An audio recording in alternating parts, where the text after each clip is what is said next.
សួរខ្ញុំឈ្មោះសារីសុមនោខ្ញុំនៅថ្នាក់ទី2ខសាលាបឋមសិក្សាលវិទេថ្ងៃនេះខ្ញុំមកច្រៀងបទគ្រូសារីករាយរំនាំឲ្យស្វាយចន្ទីអោស្វាយចន្ទីកូនចៅសាមគ្គីជួបជុំរីករាយពុកម៉ែតា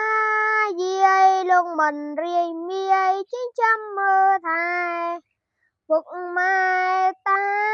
យាយលោកមិនរាយមាយចិញ្ចឹមមើលថែពុកម៉ែធ្វើការកូនទៅសាលាសិក្សាពូកែមើលផ្ទះជួយថែមិនឲ្យពុកម៉ែពិបាកទូន្មានមើលផ្ទះជួយថែមិនឲ្យពុកម៉ែពិបាកទូន្មានទំនេរការងារប្រឡូកជុំគ្នាត្រាប់តានិទានជ័យប្រដៅព្រានចៅខំរៀនគ្រូសារីករាយជ័យប្រដៅព្រានចៅខំរៀនគ្រូសារីករាយបាទសូមអរគុណ